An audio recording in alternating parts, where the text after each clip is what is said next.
Et bonjour et bienvenue à vous sur la suite de la formation Oxygen Builder. Je suis Stéphane de WooProtect et ensemble on va continuer à voir les aspects e-commerce d'un site avec Oxygen. Voilà.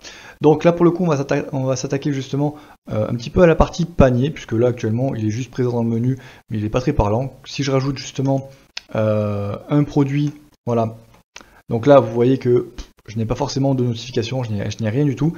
Donc on va voir justement comment y remédier en passant par un plugin et qui va nous permettre en fait de l'avoir hop là, en fait juste ici sur la partie droite. Voilà, donc en bas à droite. Donc pour ça on va se rendre directement au niveau donc, du coup du back office, extension, ajouter, et on va venir chercher carte. Voilà. Voilà, et donc du coup on va faire celui-là, donc Sidecart WooCommerce Ajax. Voilà. Personnellement c'est un plugin que j'aime beaucoup, qui permet justement d'avoir une, comment dire, quelque chose de plutôt visible, de plutôt sympathique. Voilà. Donc dès que vous l'avez activé justement comme ça, on se rend directement au niveau des settings, et là en fait vous allez voir, alors pour le coup on va vraiment les survoler parce que c'est très simple, c'est tout simplement donc voilà, à chaque fois, alors, encore une fois, un petit traduire en français, si ça peut vous aider. Mais voilà, en gros, à chaque fois, l'ouverture automatique, est-ce que, au niveau des ajouts au panier, nombre du panier, donc est-ce que vous faites par rapport à la somme de la quantité de tous les produits ou du nombre de produits, voilà, est-ce qu'il y a une URL en particulier justement du panier quand il est vide, voilà, si vous ne voulez pas afficher le panier sur certaines pages, bon ben là dans ces cas-là, il vous suffit justement de mettre justement les identifiants de la page, etc. Voilà, icône du panier, fermé, etc. Voilà, là pour le coup, je vous le fais voir et vous allez voir qu'en fait, au niveau de l'utilisation, tout est quasiment pré-paramétré. Voilà. Tac, voilà. Là pour le coup, c'est important justement pour pouvoir faire la traduction des textes. Voilà. Tac, voilà, continuer. Donc, ça va être justement l'URL de redirection pour continuer vos achats, par exemple. Voilà, chariot, vérifier, etc. Donc ça c'est justement pour la partie générale. Il y a aussi toute une partie style, donc voilà, relativement simple à configurer. C'est pour ça que là, pour le coup, juste je vous le fais voir. Voilà, le plugin lui est entièrement gratuit. Ah si, il a justement des options pro, mais rien que justement la partie gratuite, elle est déjà, elle est vraiment top. Voilà. Donc voilà, et ensuite toute la partie pro, etc. Voilà. Bref. Donc là, ce que je vais vous montrer, hop là. On va juste tout simplement sauvegarder, et à partir du moment où on va retourner au niveau du front office, vous allez voir justement, voilà, juste là, alors je me décale forcément un petit peu, vous allez voir justement ici, j'ai directement mon icône.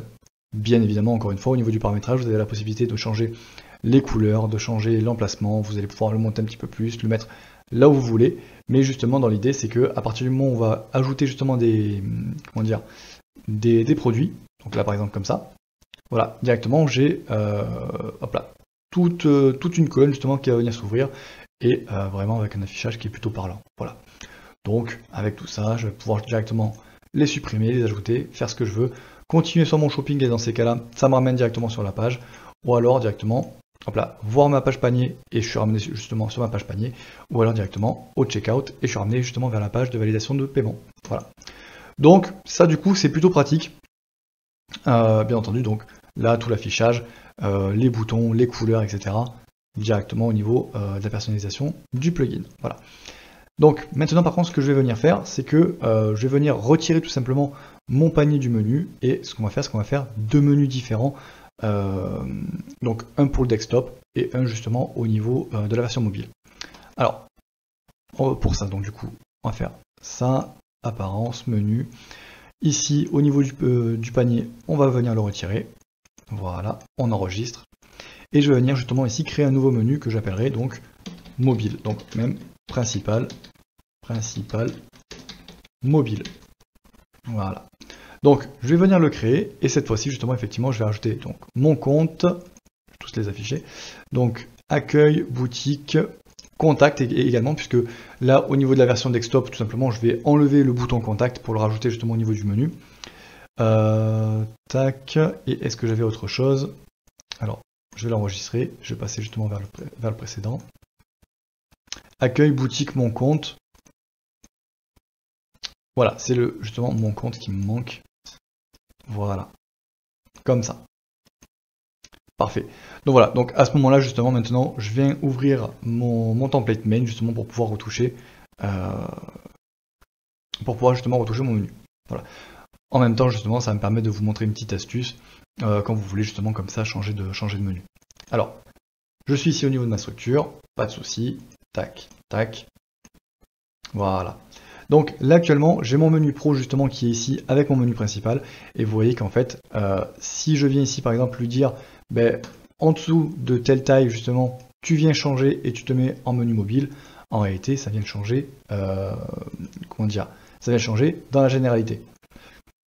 Voilà, donc là justement l'astuce va consister tout simplement, donc je garde ici mon menu principal, je vais ici justement venir dupliquer tout simplement ma div, voilà, et je vais lui dire donc ici, quand je suis en full screen, celle-là, je vais lui dire display none, c'est-à-dire tu disparais, tu ne t'affiches pas, tu n'es pas là, voilà, donc pour cette taille d'écran là.